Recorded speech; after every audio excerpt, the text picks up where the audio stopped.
On Easter Sunday of 2016, Brandon Wright walked into a Salt Lake City County jail and confessed to the 1994 murder of Robert Bushy that occurred in Kelso, Washington. Immediately, Bushy's murder went from a cold case to essentially solved within a 1-hour interrogation. Wright made the decision to turn himself in after he had graduated college, had a stable career, and started a family due to his guilty conscience. While the murder occurred 22 years ago at the time of Wright's confession, the family states that the ability to meet Bushy's killer face-to-face and forgive him gave them closure. The Bushy family went so far as to ask the judge to give Wright the minimum sentence of 12 years, and though Wright fully cooperated with investigators, this request was denied. The following confession of a brutal murder involving 53 stab wounds led Wright to be sentenced to 17 years in prison. Get yourself a drink. You guys mind if you guys Mountain Dew or water? No, that's great. Yeah. Yeah. I apologize for being a dick. I tell you what, you were not. You weren't being a dick. Okay. I completely understand your position. So thank you for giving us this opportunity to at least talk to you for a little bit. Okay. And if you want to stop talking, of course, that's your right, and we're not going to force you to continue talking to us, okay? But I do appreciate that it's very gentlemanlike of you to come over here and at least give us an opportunity to ask you a few questions, okay? The detective is inflating his ego in this moment, hopefully making it more comfortable for the suspect and making it more likely for him to confess and share more information regarding his crimes. Thank you. Appreciate it. You guys good? We're good. Yeah, thank you. Thank you. Let me help you. Thank you, sir. Thank you, sir. So, as we briefly discussed over at the jail, I did listen to your interview yesterday that you had with Detective Wilson a couple days ago, and I do appreciate your willingness to come in and talk about what happened, because it really not only helps the family, but it seems like it's helped you quite a bit to get it off your chest. So that's an advantage for both of us, I think. The reason we wanted to come down and talk to you, though, is because after we listened to the interview, there's just some things that weren't addressed, and it's not because they didn't want to talk to you about it. It's because they didn't know the whole case, because you came in and basically gave them the information about what had happened, and they didn't know any history of it. So, and because we're from Kelso, where it occurred, we have a lot more information about the incident itself that was never addressed the other night. So that's why we came down and wanted to talk to you. Right. Okay. During the interview, though, you gave them a handwritten note that you intended to send to us. Yeah. Does that look familiar to you? Yeah. Is that the note that you wrote? Yes. So you drafted that in your own handwriting? Yeah. Okay, and it was intended for us to have? The family, yeah. Oh, for the family? And you guys, yeah. Okay. Okay, I just wanted to confirm that you hand wrote that and signed your name to it? Yeah. Okay. And it looks like you wrote that on the 17th. Is that right? 10 full days ago? It should have a date. Yeah. Yeah. Okay.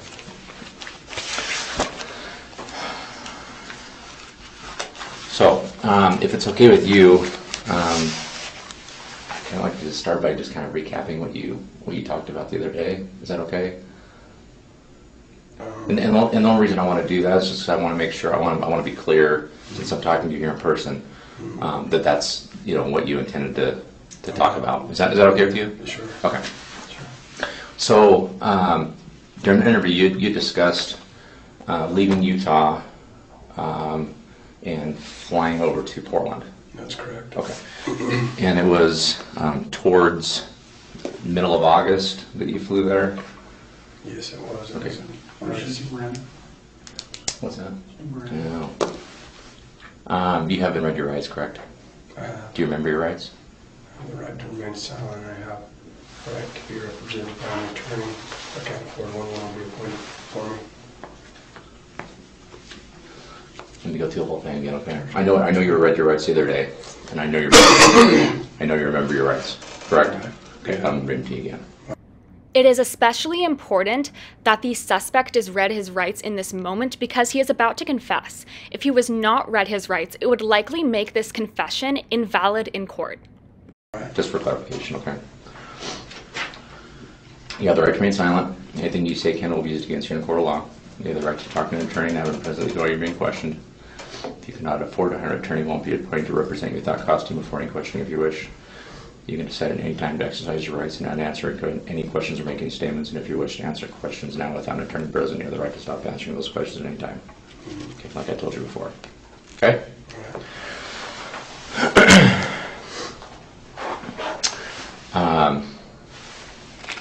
So again, this is your handwritten note, correct? It is. Okay.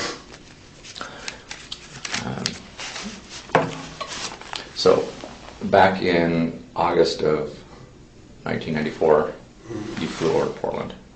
Do you remember what airline you flew? I don't. Okay. Had you flown much at that point in time? No. In your life? I had never flown in my life, except for, I don't think I had flown in my life at that point. Were you working here? I was. Okay. Where were you working? At the Horseshoe Express Trucking Company. Were you a truck driver or? No, I was washing diesels. Okay. So were you laid off then, or were you still employed when you left here? I don't know, to be honest. Actually, that might have not have been the time that I was employed there, because I was in Orange Street like a few different times. So I might not have been employed there at that time, but I believe I was. It's a long time ago. Yeah, I understand. And you flew out to Portland with who? A guy named Scott Wright. And who's Scott? He was one of my friends. Is he still around? I'm not sure where he's at. Did he live here with you in Utah? Yeah, he was in Orange Street halfway house with me. Okay. Do you know how old he is? He's probably 3 years older than me, maybe 2 years older than me, so he'd be like 46 or 47 now. Okay. Do you have any family around here, or I assumed you talked to him quite a bit since he was your buddy. I don't know. I know he had an uncle that lived here, and that's all I know. What was it? Do you know his name? I don't. Okay. You said Scott Gray or Great? Great, Grate. So what made you guys decide to go to Portland? It may seem that the detectives are asking relatively mundane questions to the suspect, given that this is a murder investigation and the suspect is willing to confess, but this is likely to make him comfortable and less likely to use his right to an attorney. We had a friend, Randy Davis, that had a cousin that lived in Kelso that said that we could stay up there with them. And was Randy from here also? I think he's originally from Washington. Oh, okay. So do you know if he's still up there, or? I don't know, I haven't seen him probably maybe 12 years. Okay. Saw him briefly once, maybe 12 or 14 years ago. Or It was in the Utah State Prison. Just barely passing, I saw him by the window. It would have been more like maybe 15 years ago, I think. And he told you that he had some cousins up in Kelso or Washington that you could stay with.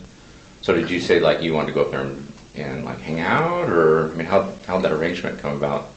We didn't have a place to stay. Like we were gonna. Oh, we got dirty urines.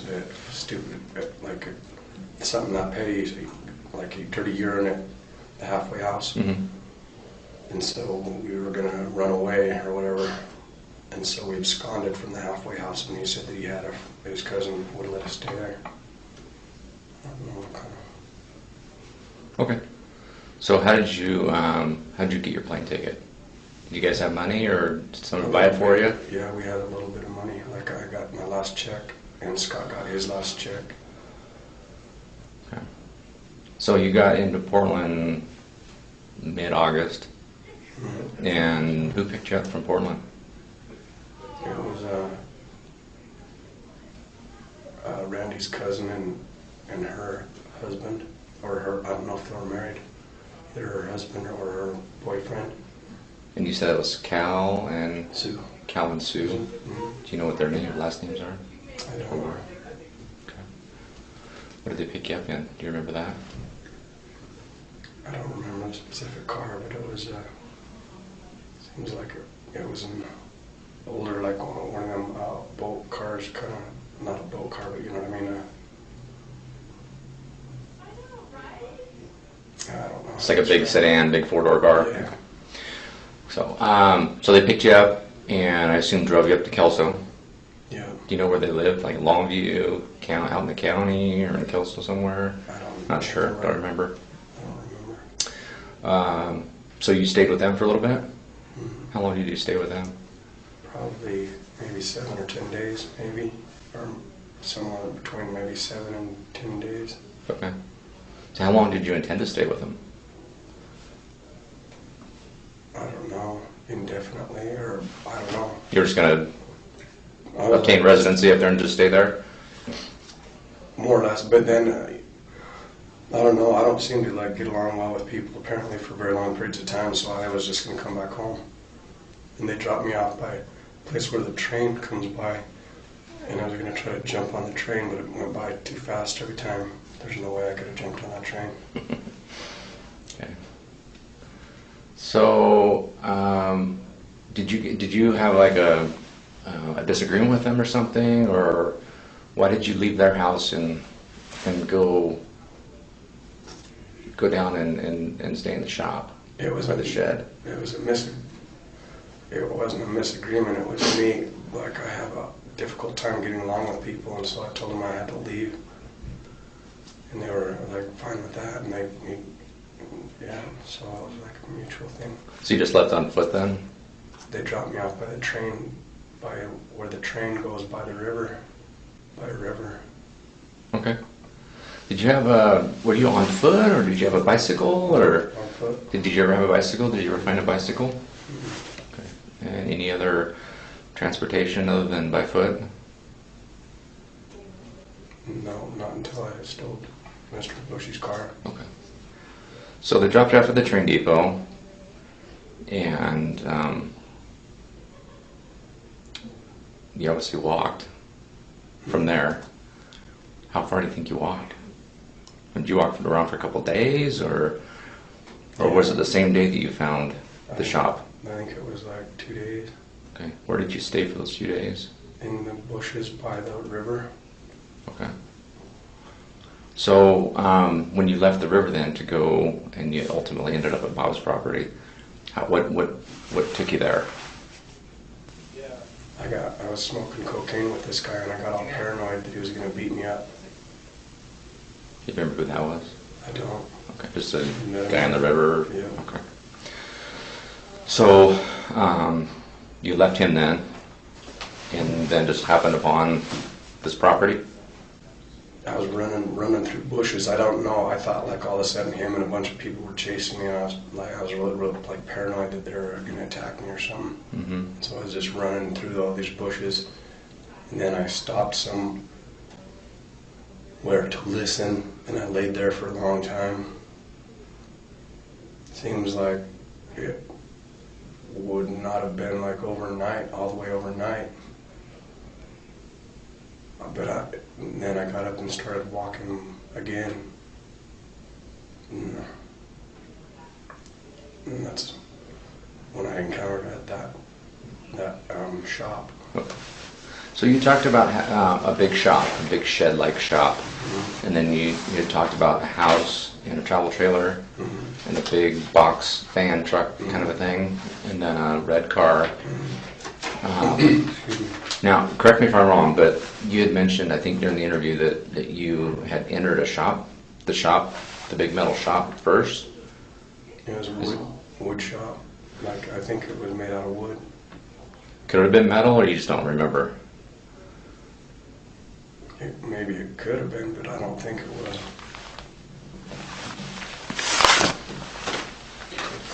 So it was a pretty good size, right? Pretty big shop. Okay. And what did you do inside the shop there? I just walked around looking at stuff, and then I was going to steal some stuff out of there. So I put it by a door, by a sliding door, Uh-huh. and then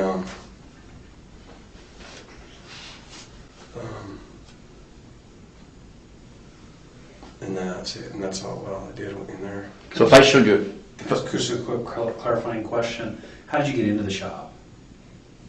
I think through a side, like there was a door that you could slide out a little bit or something. Was that unlocked? I think that was. I honestly don't remember. I don't think it was unlocked. so if I showed you a picture of the shop, do you think you would recognize it? More than likely, I would imagine that would. Was there any refrigeration in there? Any Not that I know of. fridge, freezer, or anything like that? Not that I know of. But you said there was some other property in there. What kind of property? Like all kinds of camping equipment and shop equipment and like tools and things like that. Is that where you got his tools that you ended up taking eventually? Okay. So the welder and the Dremel and the Skildy side, it's called power saws or something. And the what? Power saws or skill saws or something. Didn't you see you took a couple of those too? It seems like I took some other power tools, but I don't remember what they were. But that's where they came from, was the shop. Okay. And you stayed there for? I don't know, maybe 2 or 3 days. Okay. At what point did you finally decide to go over? I mean, if you were in that shop, you kind of knew that someone was staying in that travel trailer then, because it was close by. It was only 30, 40 yards away, maybe. Is that about right? So you knew someone was coming and going from the travel trailer. I didn't know that they were living in there at the time, but then I came under the impression that somebody was, because it was like somebody was living in there, like currently. So Okay. that time currently. So at what point did you decide to go over to the trailer? During one of the days when I was getting real hungry, I thought there might be some food in there. Okay. So you decided to go in there and look? Okay. You had mentioned before that you broke a window out to get into the trailer. That's correct. Okay. How did you break out the window? I don't remember. I don't remember, like, if I put something on it and hit it, or I don't remember, to be honest. I don't remember. There was a welder's cap. Mm-hmm. A welder's, like a head protector in the hole, and it stuck in the hole. Do you remember anything like that? Could you have used something like that to cover your hand with? Easily, yeah. Okay. You're not sure? If I showed you a picture, it might recall memory. I remember seeing like some welder caps, but I don't remember how I broke the window, regardless of whether there was something in the window or not. I don't remember. Did you ever cut your hand when you broke the window? Do you remember cutting your hand? I don't think so. I think I cut my hand during the struggle with the knife. Okay. Right there. Do you still have a scar of that? Yeah. Oh. Mind if I take a picture of that? On your thumb, or Yeah. is that what you just showed me? That little mark right there? You think that was caused by the... The knife closing on my hand. Oh, during the incident itself? Yeah. How bad did it bleed? I don't remember.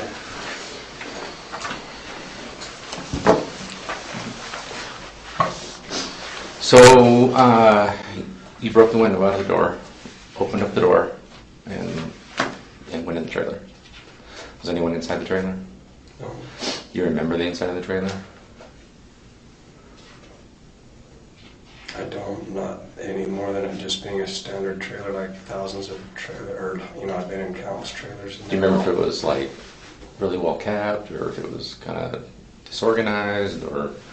Kind of moderate, like not over clean or not over dirty, just kind of lived in, not like real clean or not real dirty. Okay. I'm gonna show you a picture of the what I think is the shop that you were in. All right. And just tell me if you recognize it, okay? All right.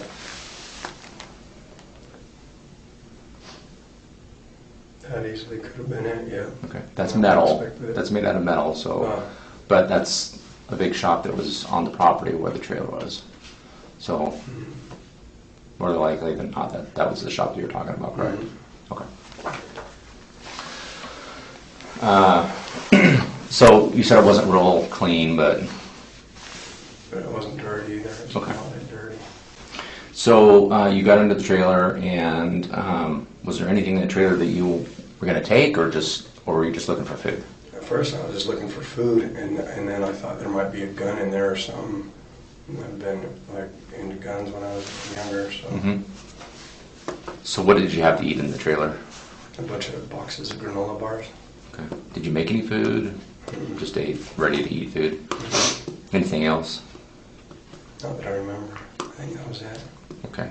And I think you told Detective Wilson that you were in there for like hours. Probably a long time. So what were you doing in the trailer for so long?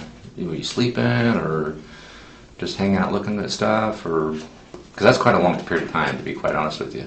It is. Yeah. It's hard to remember. Yeah. It just seems like I was in there for a long time. Okay. Were you high then? I'm sure I was, but not like, just maybe in a residual way from lack of sleep. Like REM deprivation, I was probably up. I don't know. From the time that I left Portland, I left Salt Lake, I probably slept 2 partial nights in like 20-day period or something. Mm. Even though I didn't continue using drugs after I left Sue and Calvin, I was probably just, still kind of gone mentally because of the REM deprivation. I would imagine that had an impact, not that it's an excuse or anything, but that's just a legitimate thing, like you could take into consideration in considering my kind of mind at the time. Mm-hmm. Not that it takes away from their responsibility, but absolutely that would have an impact on, everything, whatever. Yeah. A lack of sleep is absolutely something valid to bring up in this situation. According to the Center for Disease Control and Prevention, having a lack of sleep can be similar to having a blood alcohol level above the legal amount. AKA, sleep deprivation can cause the same effects of being drunk or intoxicated. What happened? So I assume you didn't have any spare clothes because you left Calvin and Sue's place. Did you take any clothes? Did you find any clothes to take with you? I don't know. I don't think I did. Okay. Unless I took some clothes that I brought from Salt Lake, maybe. How about any gloves?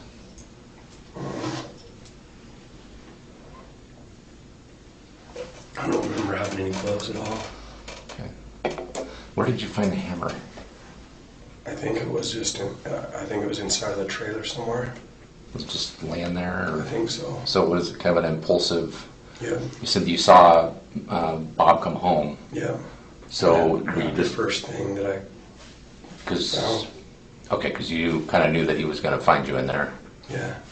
Yeah. So what was your frame of mind then? You just didn't want to get caught. Yeah. So did you know you were going to attack him as soon as he came in the trailer?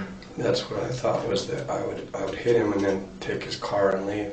Okay. I didn't think that he would be able to, it didn't even seem to faze him. The hammer didn't even faze him. Okay. I think you told told Detective Wilson that you hit Bob in the head.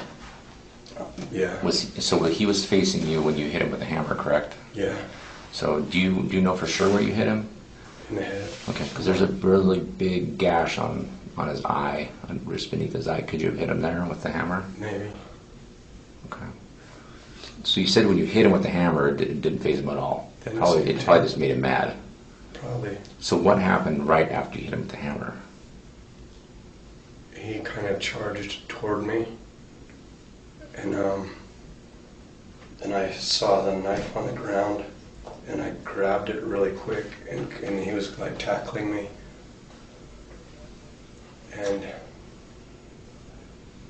and I pulled out the knife as quick as I could out of the case and everything and started stabbing him. So you said it was a Leatherman tool. Yeah.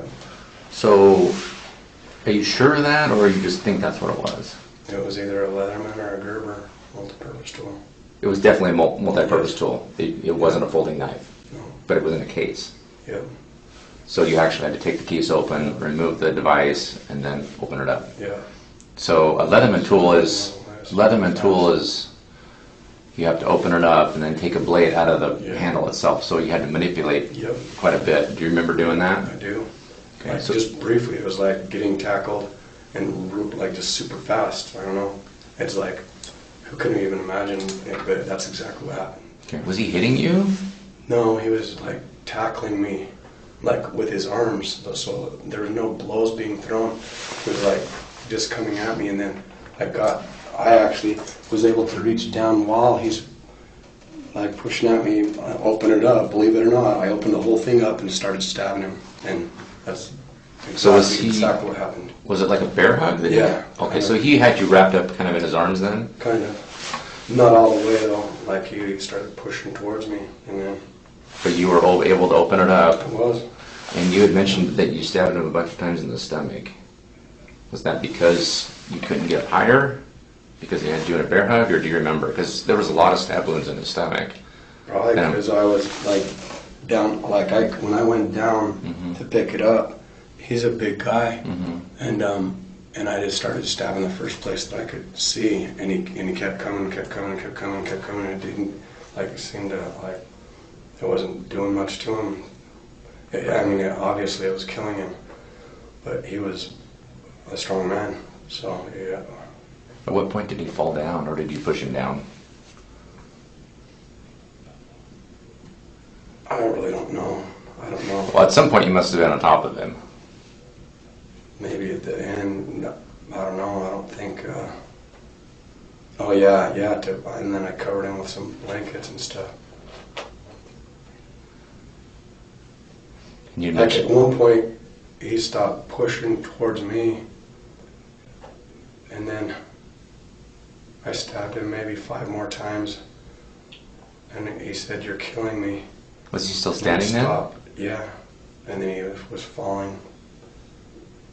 And it's hard to remember, like the exact details, but it's just like, How long did he live then, after you stopped stabbing him?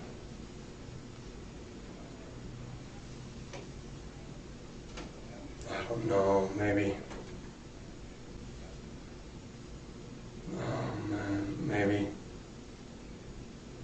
maybe 5 minutes or so, maybe. Quite a while then. Yeah, Because 5 minutes is quite a while if you're Yeah, watching something like that. yeah, maybe. Was he 'Cause talking? The reason I think that's when I think that I started smelling like feces and urine. Oh, okay. So I think that he was deceased at that point, but he may have died before that. Did he say anything after he fell down? No. So he only just said, "You're killing me," when you were Yeah. fighting with him. Yeah. Is that the only thing he said? Yeah. Never say anything else? No. So after you thought he was dead, and you smelled urine and Sorry. feces, Yeah, you stuck around for a while. I did. Okay. Why did you stick around? Then a panic. I don't even know what was going through my mind. I can try to think of it. I don't even know. I was scared. Obviously, I was really scared. I think.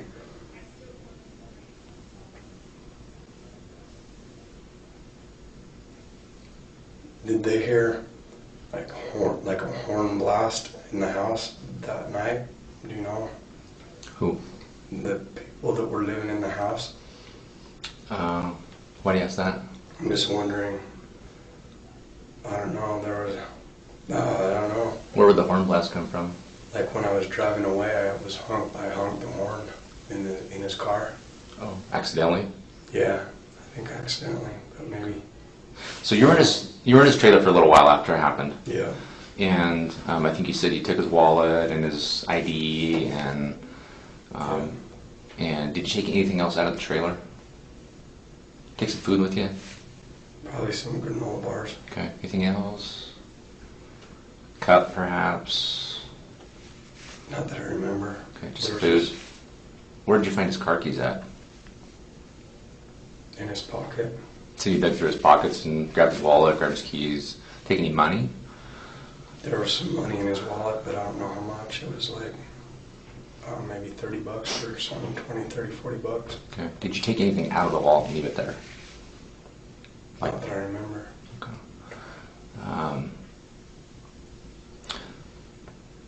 So you eventually left the trailer, and you must have gone back to the shop, correct? Yeah. There was some barbecue sauce and pickles and mustard, I think, and a bunch of other like condiments and some meat that it had been taken out of a freezer. Mm-hmm. It was staged in the shop.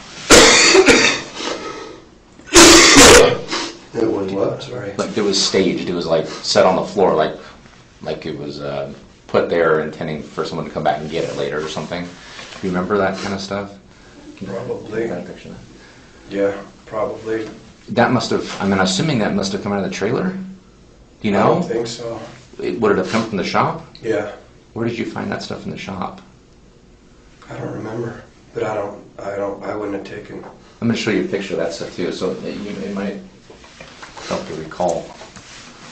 This was in the shop.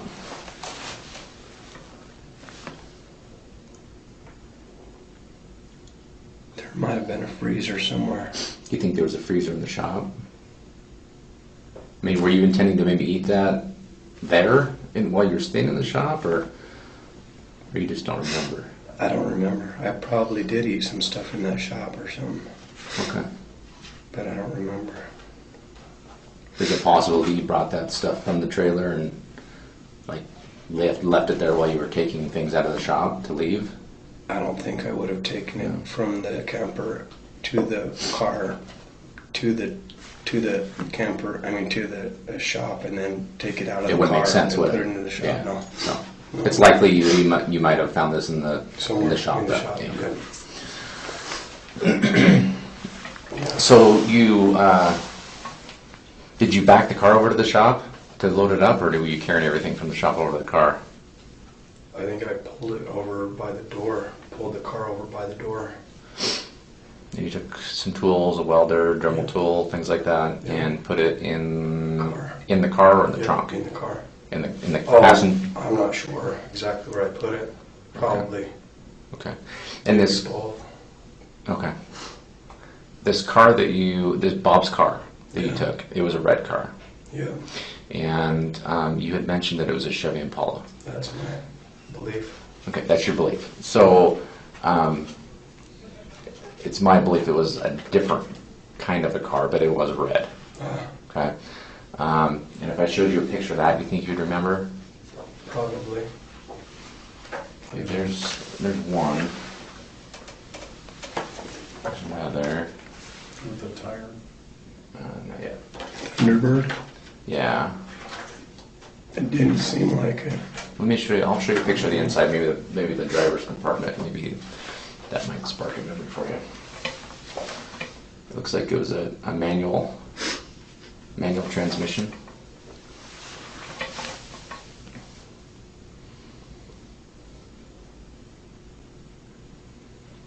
This is Bob's car.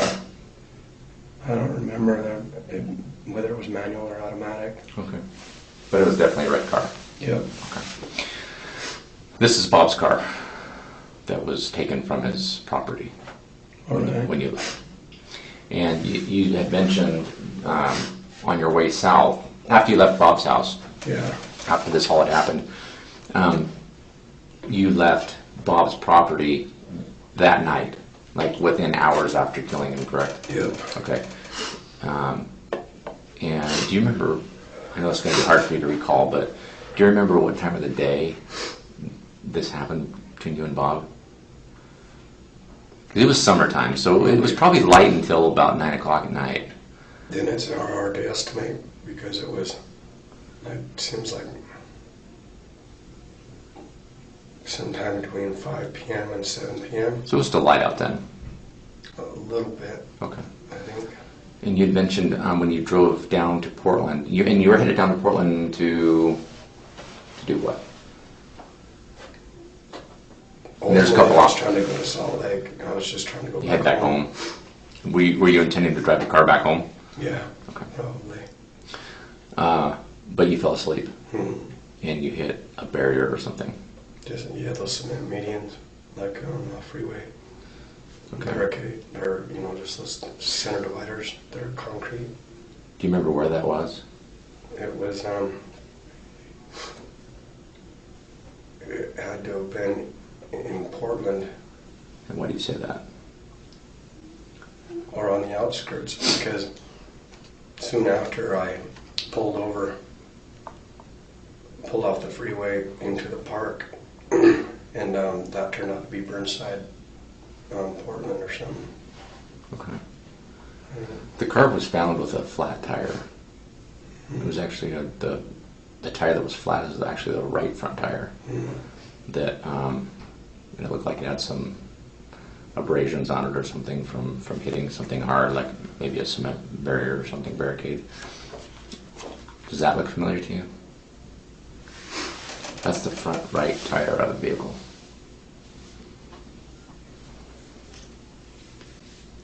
I can't remember. That doesn't look really familiar.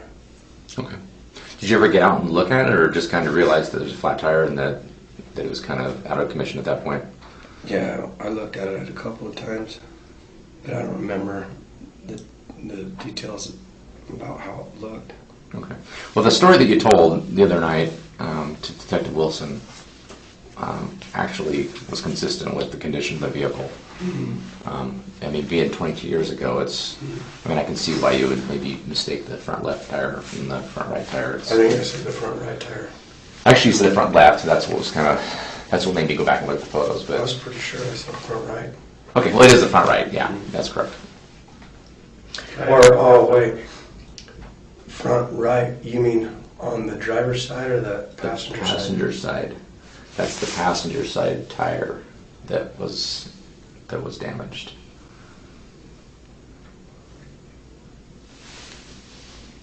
If so, that's weird. It didn't seem like that was the one. Well, nonetheless, I mean, you knew that there was a flat tire. That's why you pulled off the freeway, and that's Bob's car, and that's the condition it was found in. So I mean, it's just a little hiccup. No, it's not that big of a deal, really, because you knew that the car was disabled. Can I ask just a clarifying question? Back to Sue and Calvin. Sue was your friend's cousin. Calvin was the husband or boyfriend. How old were they? I would say, it's hard to, I don't know for sure. Maybe in their mid-20s. Okay. And To early 30s. what did they do for a living that you remember job-wise? I don't think they were employed. Okay. Did they have an apartment? Did they have a house? A house. A house, and did they live in the city limits of down in Kelso somewhere, or outside of Kelso, or?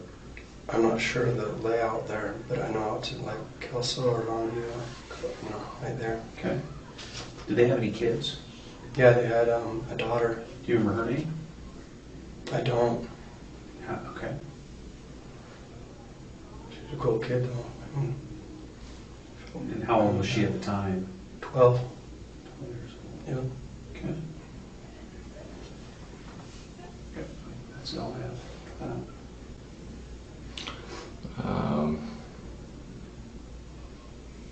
You pulled off the freeway, parked somewhere to park. You were told you couldn't stay there, so you drove the car over to. Did you drive or push the car? I was trying to remember. You ended up somewhere else. Yeah. There was a guy that stopped with the police officer there. Said he'd give me a hand. So I think he towed me to the gas station. And then I stayed with them for like the next 7 or so days. But you left Bob's car in a big parking lot. Mm-hmm. Okay. And you removed all the stolen property that you took from Bob's house and took it with you with the other people. Yeah. Did you? There was a blue shirt that was left there at the scene. Do you remember if that was your blue shirt or could have been Bob's, or do you remember what you were wearing? If you took any clothes off, cleaned yourself up anywhere? If I would have cleaned myself up, the clothes that I had on would have been bloody. Mm-hmm. So If they weren't bloody, then I don't know if I would have to look at them and see if they're like the ones that I had. Or... Do you remember stopping anywhere on the way to Portland, like at a rest area or anything to clean up, or because you had to have blood all over you? I cleaned up when I got to to those people's place. They took the bloody clothes and let me take a shower. Okay. Did you tell them what you'd done? Not specifically. You said something about making up a story about something else. Okay. Yeah, that something happened to my sister, and I had to take care of it. And I thought that would be explanation enough. Okay. But I mean, they didn't, you know. You were in Kelso for probably, what, a couple weeks maybe? Yeah. So, what did you do for money while you were in Kelso? I didn't have a job or anything. I had a little bit of money left. Okay. All right. Sue and Cal supported us with some food and stuff. That's your cousin, and you were staying with them? My friend. Or your friend, their cousin, this Randy Davis. Do you remember anybody in Kelso that you would have met and remembered? Anybody first and last name? Can you think of anybody you ran into that really sticks out in your mind, other than those folks? Mm-hmm. A bar, another house? Were you ever contacted by the police while you were in Kelso? Mm-hmm. No. Do you remember stealing anything while you were in Kelso, other than from Bob? No. Damaging any property? No. Assaulting anyone else? No. Or engaged in any fights or anything? Using any what? Engaged in any fights with anybody? No. What did you do for the 2 weeks? Mostly got high. Do you remember who you were getting your drugs from? Really not an issue for us now, but I guess. No. Okay. Were you getting it from Sue and Cal? Did they offer you any? Doesn't matter. It's irrelevant. Okay. Yeah, they're not nobody's in any trouble. I just trying to confirm a few things. I mean, you've had a couple days to kind of think about this. I mean, obviously 22 years actually, but since you actually came forward and began talking about it, did you think of anything that you didn't tell the detectives the other night that you remember now? In other words, is there anything else that you feel is important that you haven't talked about yet? No. Okay. The knife that you stabbed Bob with? Yeah. You took it with you, you said? Yeah. And you had it with you until you were arrested in Portland. And you said the jail had it when they took property off of you at the jail, and you never got it back. Do you know what they did with it? Do you know if they just destroyed it, or if they asked you if they could destroy it, or if they gave it to someone else, or? They never said anything to me about it. You just never heard anything about it? Okay.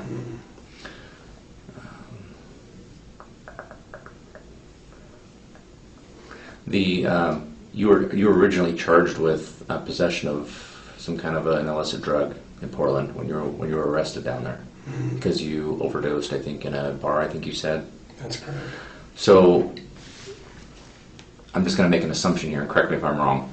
So Bob's property that you had, you traded it or sold it or whatever. The drugs that you used that you overdosed on, was that purchased with Bob's property that you sold? Because you probably didn't have any money then. The way that it was working is I started trading his property for meth, and I was shooting meth to get high, and I started going out of my mind, and I started telling the people that I was with I couldn't live with what I did, and I have to kill myself, and can you give me some heroin? Because I didn't really use heroin. I used mostly cocaine, but then I started doing meth when I went up there, and I asked that lady if she could give me some heroin, And so she got me some heroin, and I went into the bar, and I was sitting there, and I ended up shooting up like 155 units of heroin. Which I had only maybe done heroin twice in my life or something, but so that's what happened. And you were eventually taken to the hospital. Yeah. Do you remember which hospital you were at? I don't. Okay. Do you remember which bar you were at? Do you remember the name of it? I don't. Was any landmarks around it or anything that we would...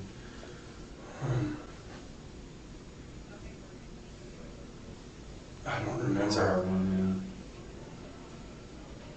Yeah, I don't remember. I just remember telling them I had to leave and that I had to die. And then I got the heroin from them and I left, and I found the very first place that I found was a bar, and I walked in there and they asked me for my ID, and I gave them my Orange Street Halfway House ID card and bought a picture of beer. Only took like a little drink out of it and then went into the bathroom and had this big spoon, and I mixed the heroin in there and drew up one syringe full and another one that was like 65 units full, and then I was sitting there like having a hard time doing it, like actually just going through with it.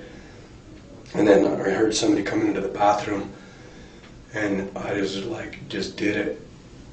Finally, like I'd probably sat there for maybe half an hour just trying to get up the nerve to actually just push it into my veins. And then that's when I did it. And this guy walked in, and I got that one whole big one in there, and the one that had like 95 units, and then the other one I probably got about, I don't know, 50 units or something, and then I was out, like just totally out cold. The next thing I remember, I was coming to on this stretcher, and that was that's all the last thing. I mean, that's what happened there. So you went to the hospital. Yeah. And then you went from the hospital to the jail. Yeah. And they charged you with... Excuse me. Do you remember what your charges were? I know one of them was drug possession. Yeah. And fugitive from justice. From leaving here. Yeah. And what were you... You had just DFC warrant or something for using in that halfway house? Is that what the charge was? Do you remember? I can't remember for sure. You had another warrant from here, though? Mm-hmm. Okay. Then you spent almost a month, I think, in Multnomah County Jail. And then you were extradited over here directly from the jail. Does that sound right? Okay. Yeah. There was a note that you wrote, that you said you wrote at Bob's house in the trailer. Yeah. And you said something about you wrote it, assuming that you were Bob, you wrote it that you were leaving. Going over to somebody's house. Okay. And the name was the name of somebody whose address and name was inside of his trailer. Okay. And I mean, I think I know why you did that, but you put the note on there to... Just to make it look like somebody, so nobody would question like where he, like why Why he's not answering the door? Yeah. Okay. Where did you put that note at? I think on the door. Like on the outside of the door? I think. I don't remember for sure, but I believe so. Okay.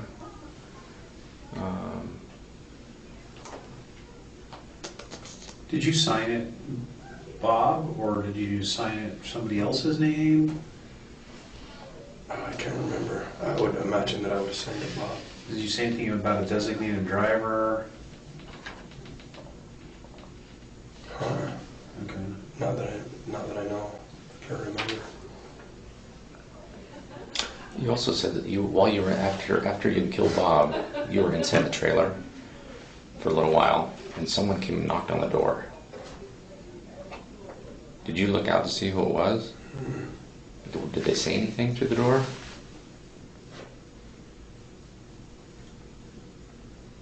Like, is anyone yelling like, "Bob, you in there?" Or... I think okay if that's how you want to be or something. I think. And I think you told Detective Wilson that sounded like someone younger. That Yeah. Like a kid, maybe, or yeah. And you were sure of that? Pretty sure. Did you see where they went after they left the trailer? No. Do you know if it might have been someone that lived at the house nearby, or? That was my assumption, even though I didn't know one way or the other, because I didn't see him approach, I didn't hear Hear a I didn't car see or him anything. go, I didn't see him in any direction. Do you know if they were alone? It seemed like it.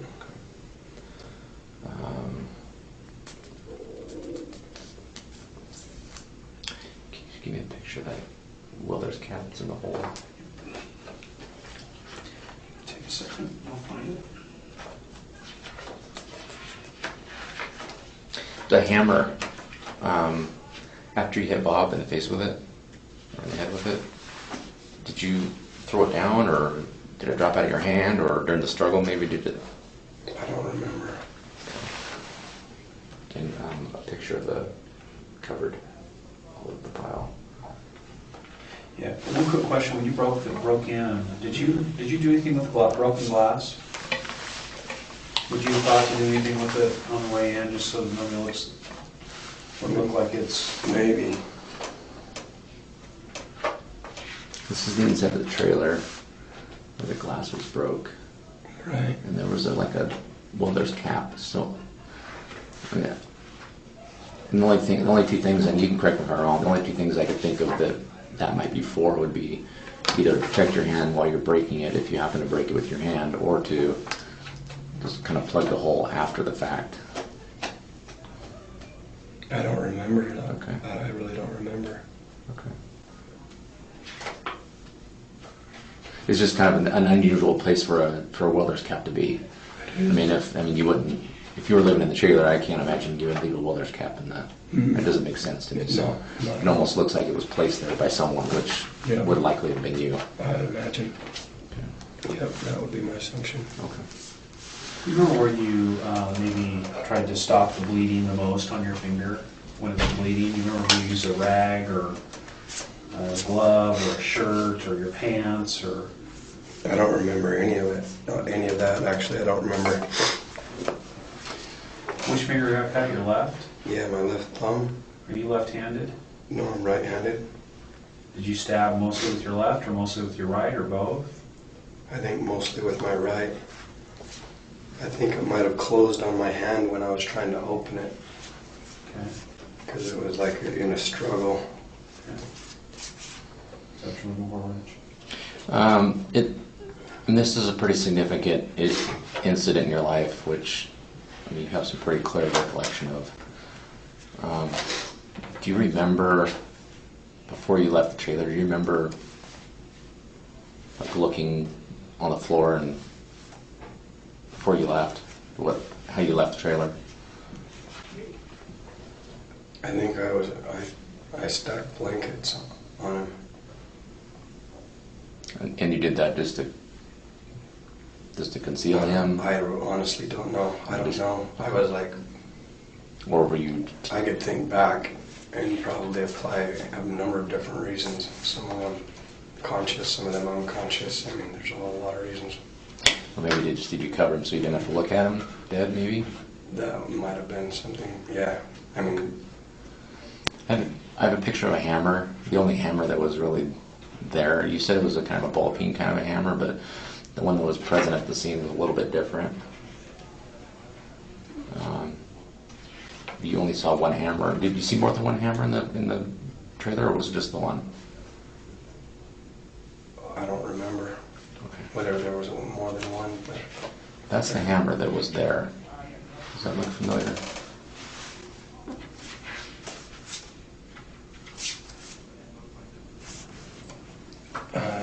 I might have a wrong recollection of it. Okay. Well, that was right next to Bob when he was discovered. So. Could you have put some gloves on after the fact to work with the towels or the blankets or him, or could you have put some gloves on that maybe were inside the trailer that you found? Maybe, but I don't remember. Like there being gloves. Do you remember what, I know you said you were a smoker back then. Do you remember what kind of cigarettes he used in the trailer? I don't know if he smoked or not. Do you remember any of the manuals or anything that were laying around? I know there was a computer book. Okay.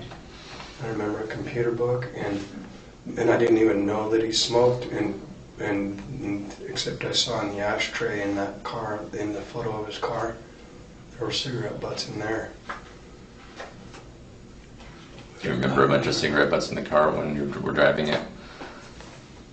I don't remember one way or the other. Okay. In that respect, but You just say that because of the picture. yeah. So I'm going to show you a picture of the trailer when the police finally showed up at the trailer, when the body was discovered.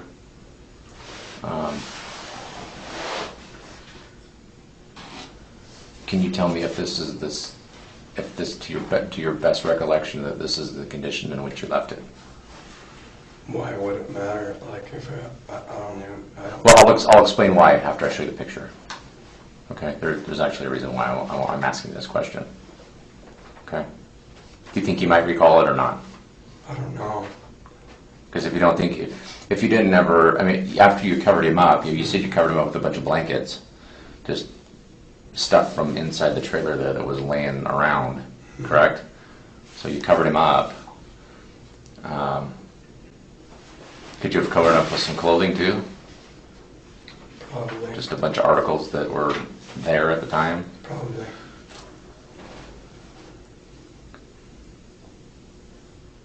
Do you remember a bright, like Afghan kind of a blanket at all? Just the one that I saw in that other picture that's pink. Like I saw just a glimpse of one in that other picture. I wouldn't have remembered it. Let me just show this. Let me just show this to you. Does that look like perhaps the way you left it when you left the trailer?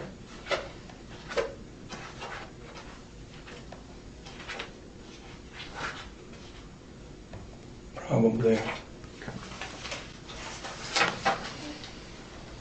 think so. Like,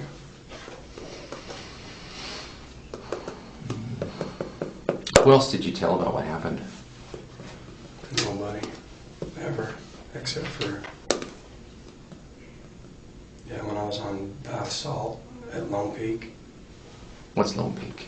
It's one of the parts of the Utah State Prison. And who did you tell there? I think it was the FBI, like talking to them in my sleep, like I wasn't asleep or whatever, but investigators from somewhere, I know I had mentioned something and Like you dreamt it or something? no, even though I was probably somewhat hallucinating, it was still real and I'm very aware of how real it was.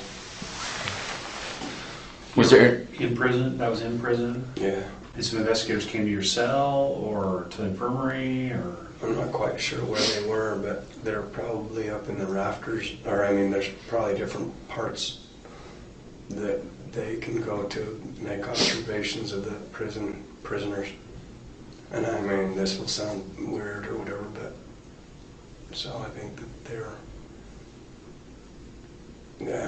asking me different questions, and I was answering in weird ways that were probably, who knows what they appeared like, but Has that ever happened to you before in the past? where? Anywhere? Not quite like that. Maybe with the similar, like just questions and stuff, but So you're saying kind of like you were hallucinating now? mm, Does that happen to you often? Or is that kind of the only time?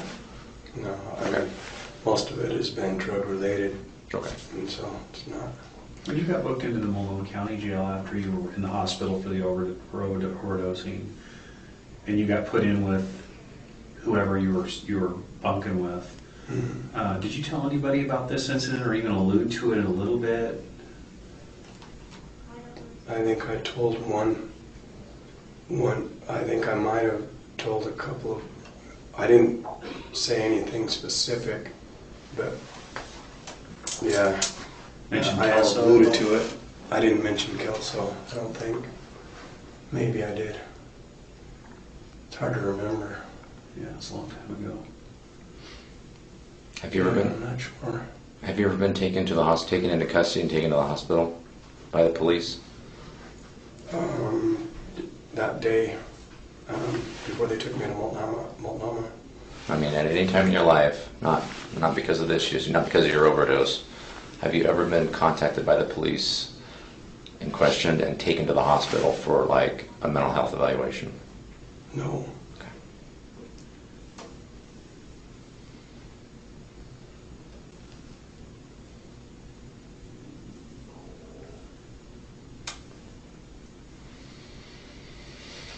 Who are you bunking with right now?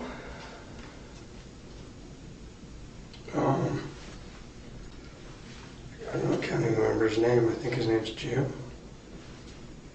He introduced himself, but like today I asked him what his name was, but I can't remember now. Did you talk to him at all? Not at length. I've mostly slept.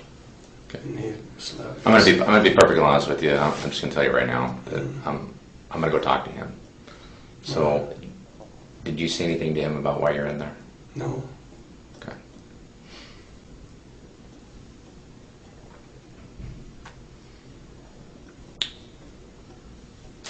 Did he ask you? Mm-hmm. Okay.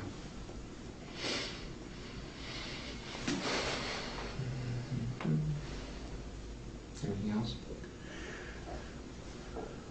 Do you have any questions for us? Mm-hmm. Yeah, I'd be willing to answer your questions for you if you have any. You'll get extradited to Washington, back to our jail. And if you want to reach out to us at any point and talk to us, you just tell one of the corrections officers there that you want to talk to the Kelso detectives. All right. We'll come. They'll get a message to us, and we'll come talk to you. All right. We're going to end up coming down and picking you up. Well, maybe not us, but somehow will probably the next week or two. All right. Yeah. Just depends on whether or not you fight the extradition or not, and that's not anything we even care about, but that's up to you. Can I ask, if we can go back to what made you walk in the door this weekend and tell somebody this and write that note? Can you mind if I ask you why you did that? Yeah, it's been a long time in coming, but yeah, something I've been running from forever. And I don't know. It's nothing. It's not my doing. What do you mean by that?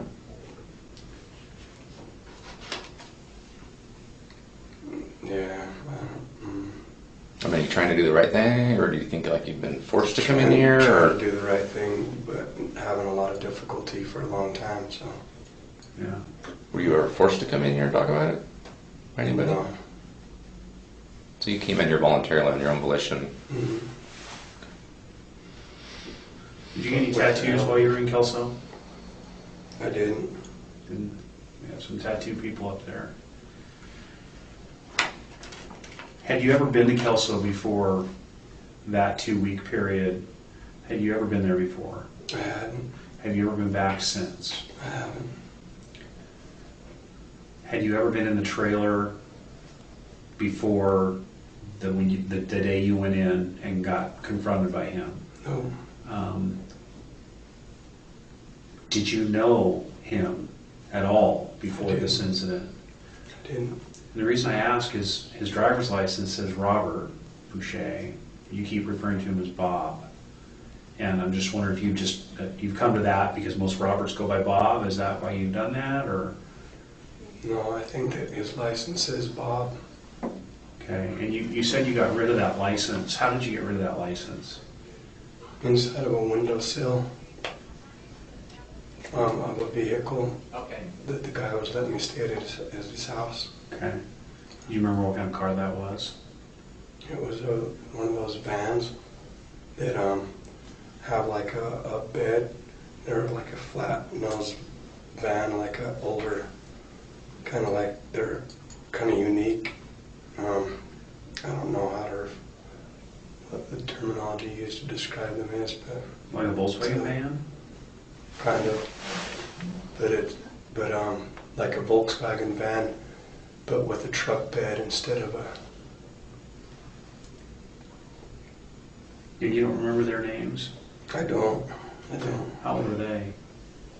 They were probably. I think the guy was maybe 4 or 5 years older than me, and the woman was probably 15 years older than, or 10 years older than me or 15 years older than me. Do they have kids? Not that I know of. Okay.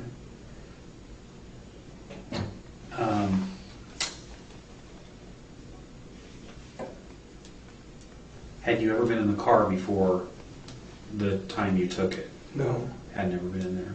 Okay.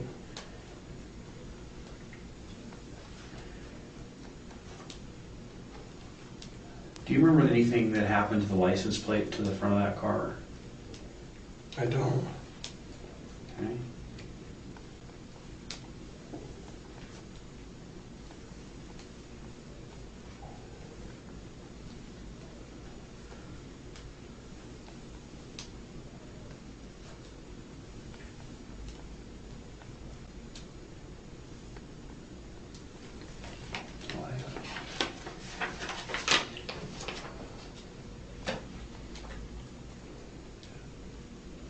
No questions for us?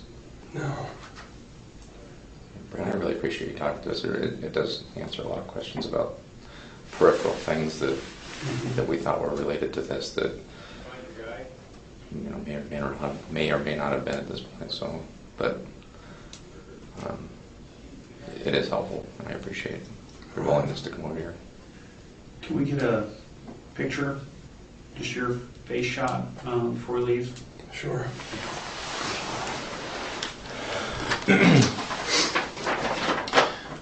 And just to let you know too, when we get back from the jail, we'll probably get some fingerprints from you too.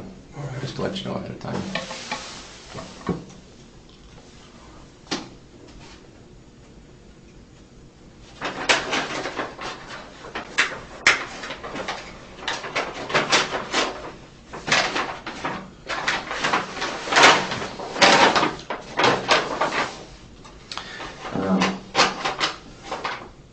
Do you want to come over with me then? Let me take you. Let me turn, because I'm going to need to chat with somebody over there real quick and then. Sure. Are you still drinking that? Okay. I don't know if they'll let you take the water back into the jail or not, so. Would you like to drink that too? No, I'm good. No? Okay. Thank you. Yeah. Let's go, hang out for just a second here. We're gonna make sure that Detective Wilson's ready to help us out and get you back over to the jail. And we'll be right back. Yeah. All right. Thank you. Yep, thank you.